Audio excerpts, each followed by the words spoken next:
I'm gonna get this party started slowly, see if some more people are coming in, and then I'm gonna get out of the way. But I'm so grateful that you all came and spent this lunchtime with us, because Yes. this is one of those conversations that is really hard to have if you're not setting aside the time to have it, because you're like, I'm busy, I'm booked, we've got things to do, people are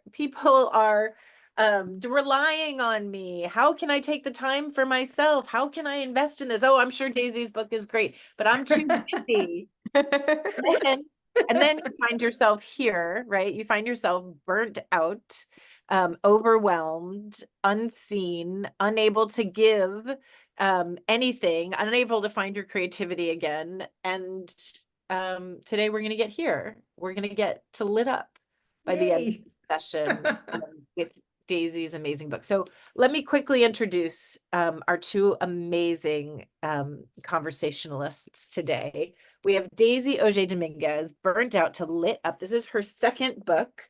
Her first book, which is also here on my desk. I love these zooms from my desk, Inclusion Revolution. And I had all of my Post-its and doodles in here, and I have to get into this one next. And so this is her second book.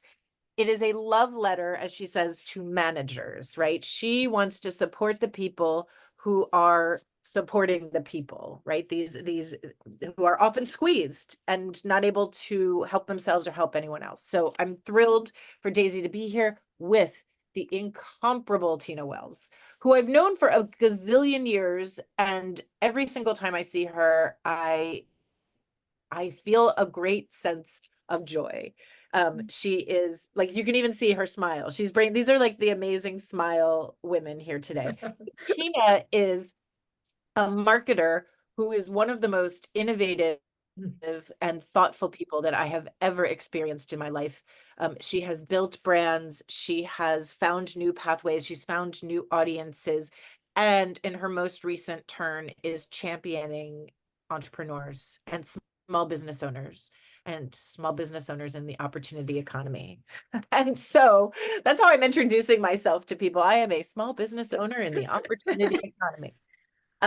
In any case, and I'm Love Angela it. CEO of The List, if I didn't say that. I am going to get out of the way. Let these two amazing humans take it from here. Tina, you have the floor. Oh, thank you so much, Anne and Daisy. I'm so excited. I said yes immediately when I was asked, didn't even look at where I was going to be in the world. And I am with you all today from Florence, Italy. It's family time, but I would not miss the opportunity to talk to you about this, Daisy. And I don't know if you remember, but you and I talked about this when you had a concept of a book. Yes. Oh, I remember. So it's just so beautiful to see how this has come to life. And so my first question for you is really to kind of take us back to the beginning. Why did you choose this topic? You know, I feel like you are an expert on so many things. Why this topic for you? Yeah, first of all, thank you, Tina. And you're the first person that I spoke to when I started the writing process. And you have been the person that I have gone to whenever I have any questions on marketing the book, on promotions, on how to move anything, everything that you recommend. I'm like, I'm gonna do it because Tina said so. Thank you so much. I'm really grateful to you and to Anne and the list for joining today. You know, I was inspired to write about burnout because I had been burnt out, right? And I say this, like, I wasn't just burnt out, I was burnt crispy. I had like nothing left in me. I was just so sick and tired and fatigued. And you know, and I had experienced that, but I had also, as a chief people officer, right? As the person responsible for supporting the teams that were supporting the rest of the organization, I saw so many managers and leaders struggle with finding joy and purpose in their work during the pandemic, you know, as we were getting, you know, moving away from the pandemic. And I wrote Burnt Out to Lit Up because I have seen how burnout steals the light from even the most passionate leaders and managers, right? The ones who wake up every day trying to make a difference. And having lived through that burnout, I have seen what it looks like when you move from that place of exhaustion under immense pressure. And it taught me that I needed to recognize burnout in myself and in others, and that I needed to prioritize self-care for myself and for others, because burnt out leaders burn out their teams, right? I remember seeing that, right? How many times have we seen those managers that we knew were, superstars, and and kind people, and and patient people, become short-tempered and nasty, and and unable to make decisions, right? You're sitting there going like, do we do A or B? And they're spending like a million minutes like trying to figure it out. I was like, you're no longer good at problem solving. You're no longer good at decision making, and you're no longer good at taking care of people. So I wanted to speak directly to the people who are often caught in the crossfire between the high expectations and the real messy human experiences of work. And so that's why I wanted to write the book. I wanted them to have the tools and courage to choose building teams that can thrive, and that can, that can achieve the things they want to at work, versus teams that just show up like apathetic zombies. That makes sense. The book talks about this concept that I love of the little fires that managers have to deal with. How has the nature of these fires changed in recent years? And I think particularly, how has it changed with the rise of remote work? Oh, tremendously. They're more complicated now, right? We always had fires to put out, right? But and I talk about it in Burnt Out to Lit Up. It's like it's like when you're unable to put out all the fires, right? Because it's just like one big firestorm. And with remote work, it's not just about keeping things running smoothly, which is what a good manager does, but it's also about ensuring that everyone feels connected and supported, even from a distance, and across multiple offices, and sometimes multiple time zones, right? You and I are managing time zones right now. When I worked at Vice, I managed a team across 24 countries. Some of my team members, we didn't even share daylight hours with, right? So we would manage our schedules around their 8 a.m. and my 8 p.m. sometimes, and vice versa, right? So that we could balance the load. But in addition to those operational challenges that could create operational fires in and of themselves, then you've got everything that's happening in the world, right? Economic shifts, social issues, right? The poly-crisis mode that we're in.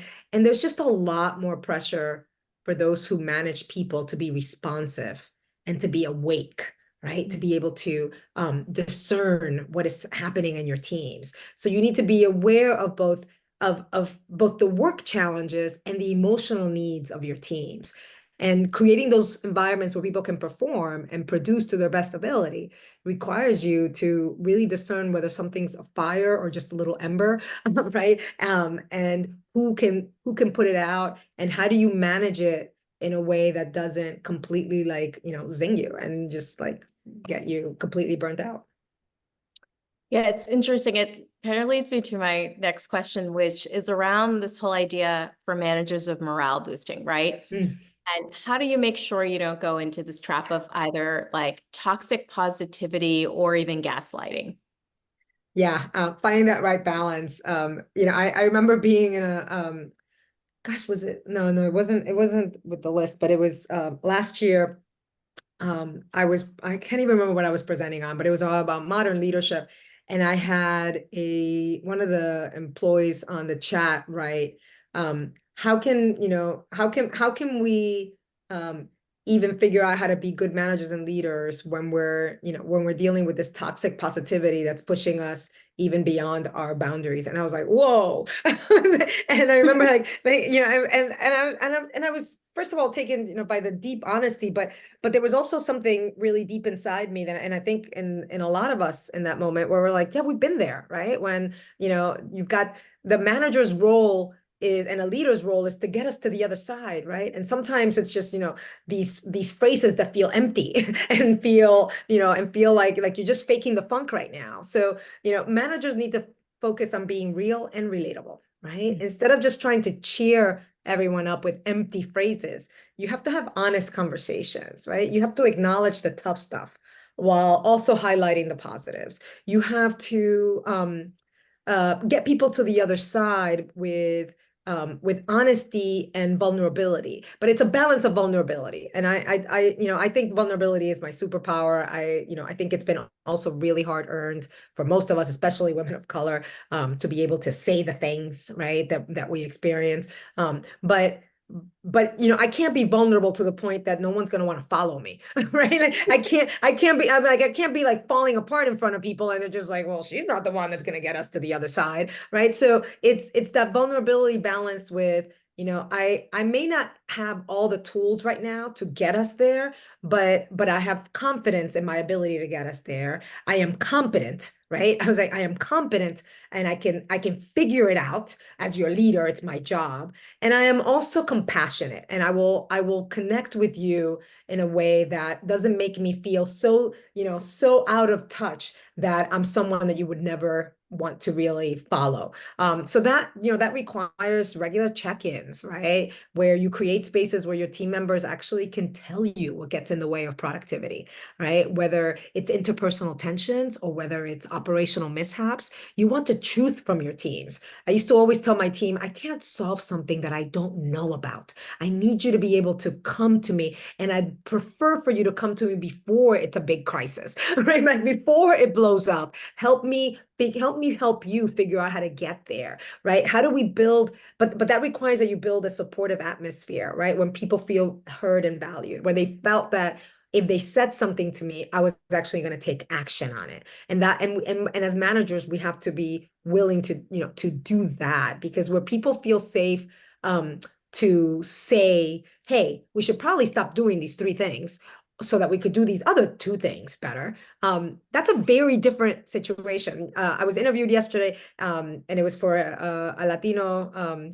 newspaper, and the interviewer said, I was like, well, what do you tell Latinos who are so used to being so humble and, and just saying yes to everything, to be direct and to be able to give managers direct feedback? And I said, this is how you do it, right? It's don't always come with all the problems, right? Like, come to me with a problem and come to me with a possible solution. Like that's a very different conversation that someone's going to come and load everything at me. And as your manager, my job is not to just always be telling you like, everything's fine, everything's okay. Like what you're seeing, it's not, it's, it's a mirage, right? Like I was like, this isn't real. My job is to actually tell you what's true and create a space for you to also help me find the solution so that we can all be better. Because when people can creatively identify untapped opportunities and name what can block them from achieving them, you as a leader can help reduce those obstacles, and everybody can just like find some lightness that they're missing in those moments of crisis.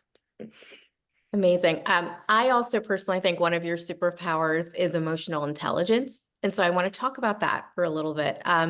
Managing emotions in the workplace, I feel like has become one of the key things that managers have to do, right? You have to manage how you're showing up for your team, but you also have to manage all of the emotions that team members are still dealing with. So can you talk through some strategies you have there too? Oh, sure. I should say that the chapter that focuses on diversity, equity, inclusion all my chapters begin with a story. And that chapter begins with one of my girlfriends saying, I'm just tired of handling everyone's emotions, right? That's all we do. And it's a woman of color. But, leaders, I think we may not all be born with emotional intelligence, but we can build it, right? It's a skill that you can build. And part of that is practicing self-awareness, right? Practicing reflection, right? How am I showing up for others, right? What is my energy level? How do people experience me? It wasn't until I learned to ask that question on my team that I started getting real, honest answers about what my team needed for me, right? It was, how did you experience me in that meeting, right? My energy level, the way I responded, the way that I solutioned with the team, whose voices I brought into the conversation, whose voices I didn't, right? One effective strategy that I found is to also take regular moments to pause and to check in with yourself, right? How am I feeling? What triggers is this bringing for me in this conversation, right?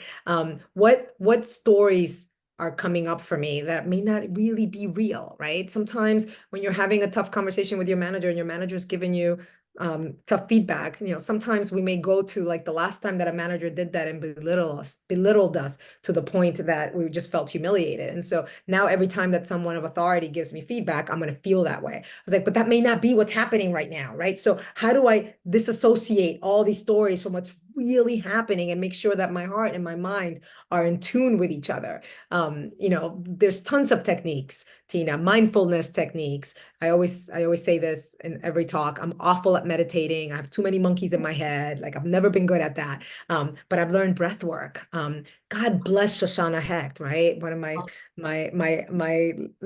our lister, who, taught me and many others during the pandemic, right? To rub our thumbs and our forefingers this way, to start calming our nervous system and to get us to a place where we can actually listen to what is happening, where we can actually connect with the person. I am often in conversations where people are really not at their best, right? And I often have to deliver news that is not what anybody wants to hear. And in those moments when you're feeling like your heartbeat and you may go into automatic mode of like, let me just say these things because I'm just going to get through and I'm right.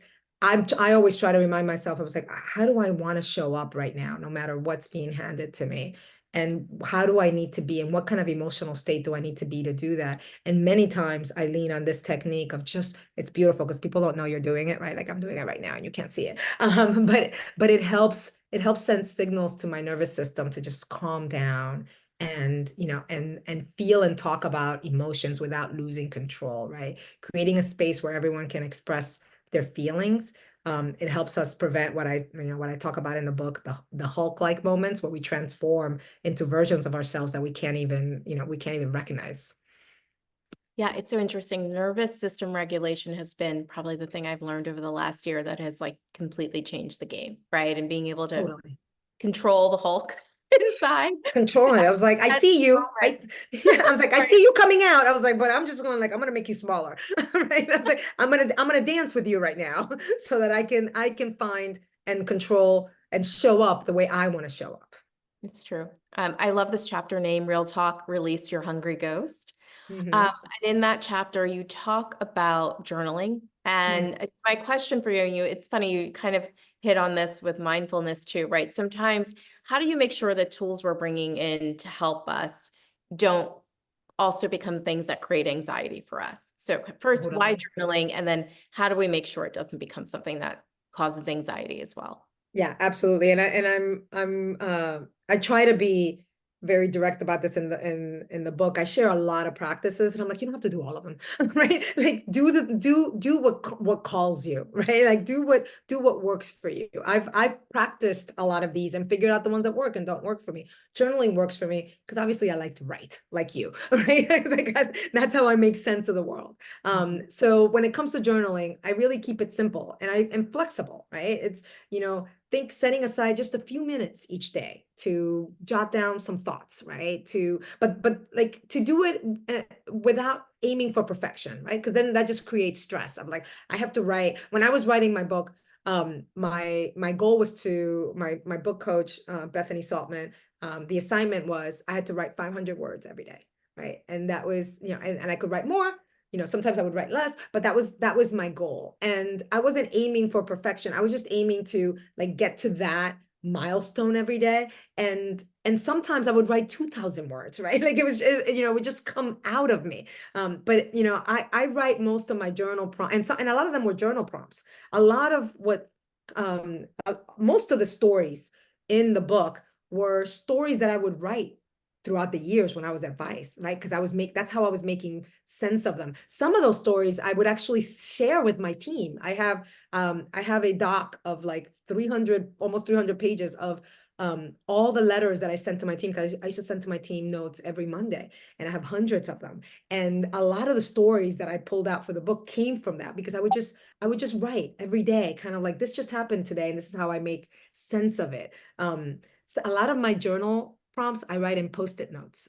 I write in little Post-it notes, and they sometimes make it to my journal as a stick-on. Like I used to do this. I used to feel like, oh, I need to write them again in the journal. I'm like, nah, like I'm not writing this again. I wrote this. I was like, I'll revisit it. I can read it. And some of them make it to my wall, right? As reminders of things that I've thought, felt, or wanted. But the most important thing is to focus on what feels good for you, right? What is it that you want to reflect on? Do you want to reflect on something that's great, that you're grateful for? Do you want to reflect on something that you learned, right? It starts feeling less like a chore, and more like something that feels additive and worthwhile for you.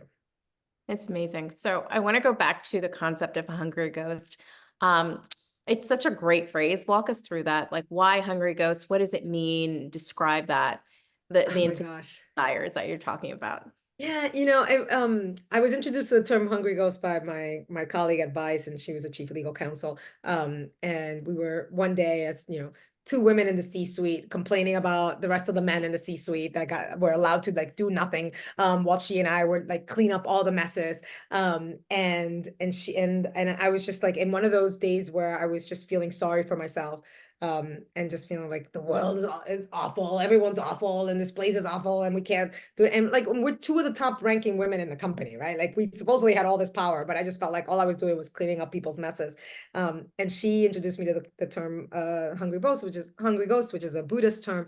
And she said, she's like, you can't let the hungry ghosts get the best of you, right? Like they're always going to be here. And I was like, oh, what is this hungry ghost? And it's those never ending demands, right? It's the people constantly vying for your attention and your energy and sucking all of that from you all the time.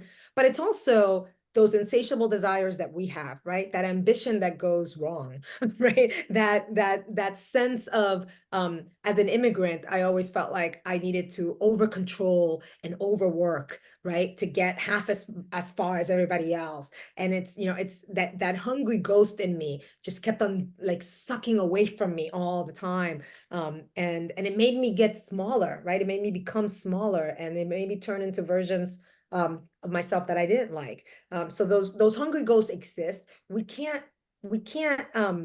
eradicate them. They're always going to show up, and they're part of our subconscious. They're also very, like I said, very real things that are happening at work, but we can learn how to tame them, right? We can learn how to see them and go like, this is what's happening right now. And, I'm going to protect my energy, right? I'm going to protect my sense of self and what's important to me so that I can show up the way that I want to show up. So like, not today, hungry ghost, not today.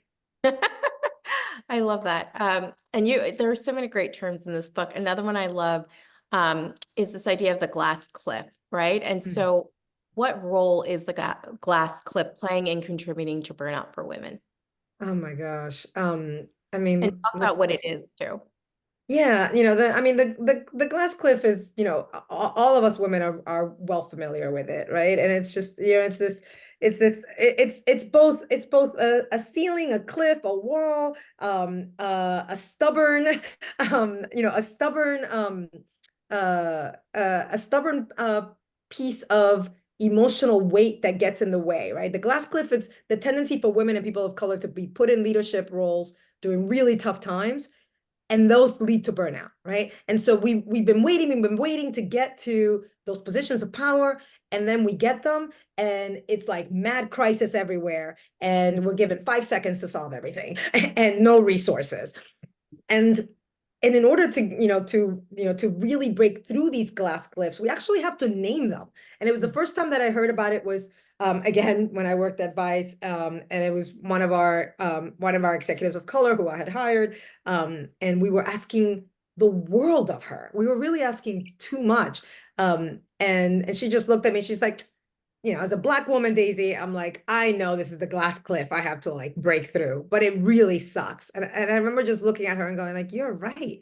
And so we need to name it, right? We need to be aware of how this shows up. And we need to ensure that when we are putting any leader into these roles, but particularly the leaders that have had to work twice as hard to get, to half as far as others, that we provide them the support systems that they need. And it's not just mentorship, and mentorship is great, right? And it's not just sponsorship, and sponsorship is great. And it's not professional development, and professional development is also good, right? But it's to actually enable them to move through a crisis, to give them the breathing room, the space and the resources to do what they need to do, and the benefit of the doubt. We so often lack the benefit of the doubt when it comes to achieving in these high burnout prone, fiery places. And they're not, these leaders are not valued, right? And they're often not equipped to handle the challenges that are in front of them, because no one's equipped to handle those challenges. But because you're a woman or a person of color, so much more is expected of you. And women and people of color carry the weight of so many invisible burdens, Tina, right? We navigate bias and microaggressions. We also navigate the emotional labor that no one sees or acknowledges. And our stories, our struggles, and our successes are often overlooked. Our battles with glass cliffs are often unseen and unknown. We're expected to show up, to keep it all together, and to lead with grace, even when the world around us is not just falling apart, but it's also failing us.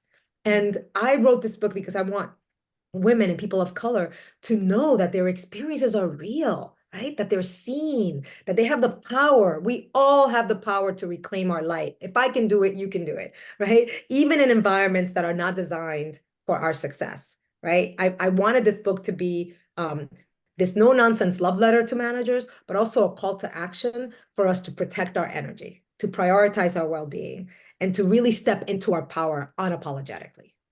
Yep. Okay, last question before I open it up. And this I find to be one of the hardest things. How do you balance building a culture of empathy with the need to deliver rapid results? Oh my goodness. All of us struggle with that, right? I think I do think that empathy and kindness is a shortcut to results. I think empathy and kindness helps you build the relationships with people that will enable you to get the best results out of people, to get the best out of them. But we tend to think of empathy as weak, as woo-woo, right? As something that makes us feel less than as a leader. And so I'm sorry. I'm hearing somebody's. Me too. Yeah, okay. Maybe it was just me, and I also just lost my earplug here. So the way I balance empathy with results is, as I said earlier, right? It's building relationships with my team. God, I can't get this in right. Okay, I'm just gonna do it like this. It's balancing relationships with my team so that I'm able to not only often demand more from them that they can give me, because I know, but I'm also able to create the space to say, okay, what of this is possible and what isn't, right? How far are you willing to stretch? Because and I learned this from one of my team members, who was actually my muse for the book. She wrote to me the other day, and she's like, "I'm on chapter 3. I see I made it to chapter 3." And I was like, "Oh, you are all over this book." I'm like, all right, like there are many moments where you, Megan, come out here. But Megan was one of my direct reports, who when I came was running one part of the HR business, the HRIS systems, and by the time I left was really running all of HR operations because she was a superstar. But she's the one who taught me, when we were literally, our priorities were changing all the time, the demands we were making on people were changing all the time, and I was coming to the team with the look that I have on my face right now, going like, I know this sucks, but I need you to stop what you were working on, and I need you to do these 3 things. And Megan was the one that would tell me, okay, I can do those 3 things, Daisy, but you're going to tell me 3 other things that I can't do right now, because I can't do all the things. And I just remember, like, the first time I heard her say that, part of me, like the old school manager, is like, who the hell do you think you are, right? But like the Daisy part of me was like, yes, thank you, right? Like, and thank you for creating that moment of pause and honesty. And for me as a manager, what I needed to do was show up for her. So I'd be like, okay, you're right. Let's look at the list of, like, and literally she had like a list of 20 things. And I was just like, these 3 things, I'll go to our CEO and say, they're not going to happen next month because we're going to prioritize these 3 other things that she asked us to do. I got you. I'm going to provide the air cover for that. I need you to get to these 3 things by tomorrow, right? So it's that level of empathy and care and honesty and relationship building that I believe are hacks to productivity. That's amazing. Okay. I think we're ready for some questions. Thank you so much, Tina. This is so good. I'm going to jump in to get us started with a question. Yeah, please. Because I had the honor of hearing Daisy speak last week on her book launch day. And I made a note while you were talking about something that hasn't come up today, but it was, Okay. I felt like it was so important and so special and something that I'd not heard anybody say before. And you talked about being someone's plus one, right? That in a meeting, that if you need support, you need your idea to be heard, you need someone to plus one you. And you said something which I'd love for you to say again, so I make sure I get it and everybody gets it, which is that like some of the hard work happens behind closed doors. Okay, that idea is not going to fly. You can't just walk into the meeting and say that I'm going to help you. But once you say it, I'm going to plus one you and make sure that you hear that. Will you talk about, I don't know, will you give that advice again? Because I liked it. I hear it in this room. And I think I'm trying to remember, because I've said so many things in the past week. You know, I think what I was sharing that was in the context of showing support for team members, particularly those who have less positional privilege and power in organizations, because I've been there, right? And it's about that situational awareness of how things get done in an organization. And we all know that decisions mostly are done before you even go to the meeting, right? Like people have already done their work, they've read what they had to do, and I was like, and they come in with an opinion of what position they're going to fall on. And the work that I do with a lot of my team members, particularly with more junior team members, is, as the senior leader, I'm usually the person that people would go to and listen to like what I have to say, as if I'm the subject matter expert. Rarely am I the subject matter expert. So I would work with my subject matter experts, right? The people who did the work that we were talking about, and help them figure out kind of like what questions were going to be asked, what kind of styles people had, get them ready. And then I was like, and by the way, when you're there and you make your comments, I was like, it makes a lot more difference when I plus one it than when you just make your comment. And sometimes for some of us, I don't know how many of us have ever been in meetings where we've said something this is like, and there's research about this for women, right? You say something, nobody says anything, a man says it, and then everybody's like, yay, that's great. But if you interrupt that process, and when the woman says something and you say, plus one, that's a great idea, you've given her the ownership of that, right? That is now her idea. That guy that comes later can't own it, can't co-opt it. So that's a simple thing that we can do as managers and leaders is give our power, right? That's the true definition of allyship, right? Is sacrificing, or not. I don't think it's a sacrifice, but it's sacrificing your comfort for somebody else's, right? How do I create comfort for someone else? How do I create a moment where their voice, their energy is valued? I think that's where you were going, and I don't know if that's the story that I said, because I can't remember. That's absolutely right. And it made me really resonate with the work that we're doing around togetherness, this idea that like no one gets anywhere alone. And so often we talk about success as like a zero-sum game and a solo sport, and the idea that all your hard work, all your good ideas will not land unless you've got a team of support around you, right? Who are making you smarter, making you sharper, making you better, but who are also telling everybody else that you're worth listening to and worth seeing. Most of the time, that's what we need. When I got my when I was at Moody's and I was promoted to be the company's first head of diversity and inclusion, the reason why I was considered for the role is because the CFO noticed that in all the board meetings, at that point I was managing our global foundation, our president, whenever she got stuck with answers, she would turn to me, right? She would never let me present. That was just not her style. But inevitably there would be questions where she didn't know the answer because I was the one that was running the foundation. So she would turn to me, like, Daisy, be like, this is the grant, this is a decision, whatever it was. And the CFO noticed it. And when they offered me the diversity and inclusion job, as many women of color I actually said no. Not because you know, of anything. Well, I mean, I said no because the job was in HR. And back then I was like, HR is the place you go to when you're in trouble. Like, I don't want to work in HR, you know, 20 years later. But also I felt like, oh, you know, I don't think I'm the right person, right? Because we don't think we're ready enough, right? We don't think we're the, you know, we are who we are, worthy enough. And the CFO, who was a woman, came to my office and she's like, I heard you said no to this job. And I was like, oh my God, who are you? How do you know who I am? And she said, I was like, I've been noticing you.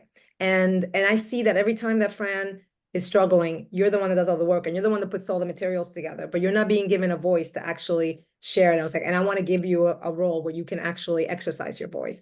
And that was, first of all, my first example of sponsorship, because it wasn't just mentoring. She sponsored me in that moment. And she said, she's like, you know, I put your name in the hat for that job. And I was like, what hat? What hat do you speak of? Right? Like, what is this that I do not know about? But it was that moment and many other moments like that that have been those aha moments for me of, this is the power that we can exercise to help someone else. And oh my goodness, it's not a sacrifice, right? It's not laborious, right? It's just a moment to acknowledge someone's humanity and someone's effort and who they are. And by doing that, we can let them, you know, lift up in ways that that they just wouldn't if, you know, if nobody listens to them, or if nobody experiences them the way they should be experienced. Thank Oh, this is you. a good question. I'm going to read this question, Anne. Yeah. This is from Brittany. Do you have any recommendations for how to stay lit up in this era where where some corporate leaders are turning down the volume on DEI conversations? Oh my gosh, I am very clear on this. I do not believe DEI is dead. Like, it is, by the way, from, you know, it's impossible for it to be dead, because look around you and look at the demographics. That's diversity. Like, you cannot deny the demographic changes, and companies are not dialing it down that much because they still need to hire us. I was like, this is what the workforce looks like, and they are very savvy. Like, if you look at recruitment efforts, and this is, you know, this is how I groomed myself in HR and recruitment, and then eventually learned all the fields. But if you look at recruitment efforts, I was like, they're all focused on diversity because they know, right? They need to find talent, and it is increasingly diverse from a demographic perspective. But how do you stay lit up is by engaging in communities like this. You can't do it alone, right? If you're going to always be listening to all of the negative talk that's out there, and if you're going to think that all of that is true, right? All we're going to do is just like dig a hole in the ground and put our heads in it, because we're just going to think it's done, and it's not done, right? This is where communities like The List are so important. This is where I was at IPG this morning, and one of my girlfriends, who is a senior executive there, who actually did not bring me to IPG, it was somebody else that brought me to it. But she made time to come and listen to me this morning. And when I was talking about getting lit up, I said, you know how I get lit up? When I go to my quarterly dinners with my girlfriends that I have been going to for the last 13 years. And we are 6 women, all 6 women of color, who 12 years ago realized that there was a big, this was the time that the financial industry and the media industry was going through one of their many upheavals. And we were noticing that all of these women, mostly white women, were being let go of organizations, and they were being picked up in other, right? When all the banks were falling apart, women were being picked up somewhere else by their friends, right? By their friends that were in positions of power to be able to do that. And all of us were savvy enough at that point to realize we don't have that juice right now, but someday we will, right? And so we want to build relationship for each other so we can do that to each other, right? So that we can be each other's posse. And we have seen each other through life. We have seen each other through so many changes and so many opportunities. And now we are in all of these positions where we can make these moves, not just for ourselves, but for other women that are coming behind us. And so that's what lights me up, is knowing that I have a community of people, right? We're together, and together we can fight those battles, right? I may not have it at work.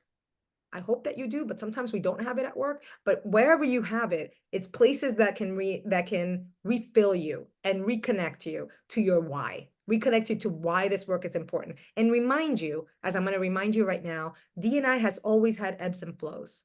And it is usually tied to economic cycles. Like, it is usually tied to, right, when the economy's up and companies have to hire, DEI is the best thing in the world, right? When the economy's down and something has to be cut, which I have always told every CEO I've worked for. I'm like, you don't cut your marketing team when there's a slowdown. You reduce them because they're not generating the revenue that you want. But it's like, but you keep them there because you know you're going to need them when the economy goes up. Then why the hell would you cut your entire DEI team when you know you're going to have to hire them again when the economy is on the upside, right? So I'm here to tell you this is going to move, hopefully with this election, right? Yeah, we're moving all the things, right? Like, but this is going to go on an upward trend again. And when it does, we're all going to be able to hold hands, be really excited, and we're going to use this time now. This is the time that we should use to be really testing what we believe works or doesn't, because some things work and some don't, right? We have to admit there's some areas of D&I that haven't been successful, and it's okay, right? There's a whole lot of things, Tina, you're a marketer, there's a whole lot of things in marketing campaigns and efforts that don't work, and you just get better at it, right? So this is our time to get better at it. So when the investment comes back in, we can really turbocharge this and really create the workplaces that work for everyone. Yeah, this is my jam. I can talk about this all day. Okay, while we wait for a question to come in, I have a question for Thank you. you, It Vin. seems to be the hot button issue right now. I think I heard it about Amazon, but I think in general, right? We have companies where we're dealing with the issue of people who have gotten comfortable with working from home. How do you approach it, right? How are you an empathetic leader when you do need to drive results and your company has decided people need to come back into the office? I think people need to come back to the office. I don't think they need to come back 5 days a week. So that's my take on it. I do believe, I mean, I'm also an Xer, so, and obviously I love people. So I get my energy from people, but there are shortcuts to working with people around you that are just easier to do than when you are on a computer all day long trying to request time to get on a meeting with someone and all of that. So I think the 3 day in the office is sort of the right mix. It depends on the organization. Let's remember there are some industries that do not have the privilege that many of us do to actually only work a couple of days a week right? Some people have to work 7 days a week. Right now I'm a fractional chief people officer, and one of the companies that I'm working with is a hospitality businesses, restaurants, and like their people are working every day. So the CEO told everybody that they have to be in the office every day. But here's the thing that happens, which is like, we don't have to be in the office every day because our jobs are actually to be supporting the restaurants. So people are not really in the office, but we are finding now what are the right rhythms for the team of when are the times that they can be in the office so that we can create community building moments, right? That we can create project harmonizing moments, right? And the challenge is, Tina, that for most organizations, like this is work. This is a lot of work to figure that out, and they don't want to do it. They're also holding on to these like dusty, archaic ways of working, and they just don't want to let go. But I'm curious to see how Amazon does. I was just at Google yesterday, and the Googlers there were like, yeah, we're pretty sure that we're going to follow the same route, and come January we're going to do it. I was like, yeah, because all these companies just like once one does it, then they all follow the other. And they're like, if that CEO did it, then it's okay. But I don't think I predict that that's not going to work. And I've seen enough companies do that and then have to retrench back because people either completely object and show how they object by leaving, or they just don't do it. Right? Like this is the other thing. Like people are not really as controllable as you think they are, and people will not show up. They will find ways of not coming and still being able to produce. And I think that we have to measure production in a different way, but we will never, ever be able to substitute the energy, the enthusiasm, the creativity, the innovation solving, problem solving, all of that stuff that happens when people are just in person, building and creating together. So I'm an in-between person, but I kind of laugh and see at the companies that are going the draconian 5 days a week. I'm like, oh, let's see how that works for you. We're going to know soon enough. Yes. There was a question in the chat before. I have one final question for you, but there's a question in the chat that actually came to me directly. I don't think okay. Because I don't know the answer to this question. I'm assuming you do. What do the 20-somethings know that others are resistant to, but will eventually be receptive to? I don't think is that they know anything we don't know. I just think is that they've lived in a different space than we have. For one, they've seen all of us burn out and they don't want to, right? Like they're just like, Like that does not look cool. That doesn't work. They're also growing up in, they've grown up with like just the polycrisis mode that like, you know, I love to like to study history and look at moments, because sometimes we're like, this is the worst time in the world. But I was just like, well, you know, for the people that were dealing with the Cold War, that was the worst time in the world for them, right? So we've had awful moments. It just so happens this generation has had just like a whole bunch of them right back to back. And we now communicate about it in a way that, right, we would get the news so much later before, that the crisis awful moments would come to us days later. Now you get them in the moment every day.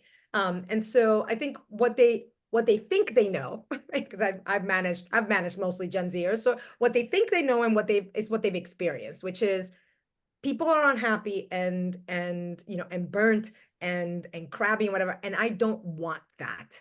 And they have been exercising their voice in these spaces through social media, that, you know, it's, you know, I cringe every time I see a meme about HR being awful, because I'm always like, okay, it's funny, but it's like, you don't know the pain that we go through. Like I would tell teams advice all the time. I was like, I don't wake up every day trying to screw you, right? Like that's not my mission in life, right? Like that's not the first thing I think of when I wake up in the morning, right? So like, why treat me that way? But I get it, because we're the front facing folks, right? We're the ones that are delivering all the bad news. And so like that I have had to sit down with, you know, with Gen Zers who are like, literally, Tina, to your question earlier, who'd be like, I'm not coming into work. And I'm like, okay, well, here's the thing. We have a contract. I pay you to perform. I was like, and you show up and you deliver. And if that contract breaks, we each have agency to make decisions. So how do you want to operate here? And by the way, I've said that to managers, right? In Europe, European managers who like literally were just like, we're not showing up to the office. And I'm like, God damn it, right? Like, let me not show you how to be a leader right now. But you know, like I've had to have those conversations with Gen Zers, and many of them, it's not like, you know, like with many generations, we think like young people don't want to work. They want to work, right? They want to create, but they want to have more control over what that looks like, right? And they've had a taste of it. We hadn't had those tastes of it in our formative years. We've had it now. And let me tell you, a whole bunch of Xers also don't want to work the same way, right? Because we've seen like, oh, we can do this. So my answer to, it's not really an answer, but I think what they have experienced is a very different vision of what we had experienced, what it meant to work, right? For us, and I'm just gonna say Xers because that's my lived experience. It was all about sacrifice and struggle and push until you maybe get that seat and, you know, in that corner office. And then many of us now are going like, there is no corner office, right? Like there is, and not only that, I'm a boss and most of my team members are going, you're not the boss of me, right? So I have to like show up like every day going like, oh, you know, I'm a leader. Who thinks I'm a leader? Nobody thinks I'm a leader, right? I'm like, but I'm still being expected to lead, right? Like we're struggling with that. And the young people are in this space where they're watching us struggle with it. And they're like, I don't want that, right? Like I'm okay. I'm okay. And it's not that they're not ambitious, but their ambitions are a lot more holistic than ours were. I think that's what they know. Yep. That's amazing. I'm going to wrap us up and get everybody off to their 2 p.m. meeting, but I want to thank you both, first of all, for being here for this amazing conversation, because I'm taking notes and this is amazing. And you've really, this is a love letter. And I can see the love between the two of you because you really brought so much thoughtfulness and connectedness to this conversation. I have put in the chat for everybody here a link to buy Daisy's book. I have put a link in the chat to give Daisy 5-star reviews on Amazon. Please. I will beg and plead right now. It's like, I need these reviews. Yeah, the link to buy the book supports a female-owned bookstore and small bookstore. Give Amazon just needs the algo, the stars to like surface it into everybody's like Alexa. So Alexa says, oh, you might like this book. Yes, and good exactly. is always another good place. Daisy, what can we do for you? You've given us so much today. What else can we do for you?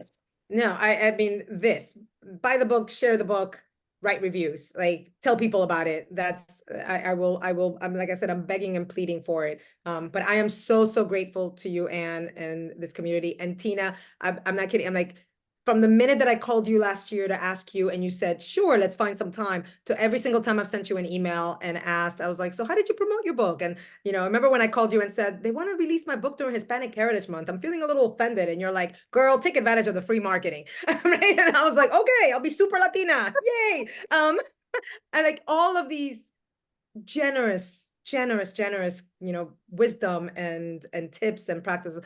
Thank you. Thank you so much, because I am, because of you, because of all of you. And I hope that this book finds an audience that, you know, and I hope that this is helpful to all of you, and that we can continue to, you know, find our light with each other and through each other. I love that. Less burnout, more lit up. Yes. People are buying it in the chat. Thank you, everybody, for spending this time with us. Thank you, Tina, for coming here from Italy. Yes. And thank you, Daisy, who's about to go have some personal boundaries and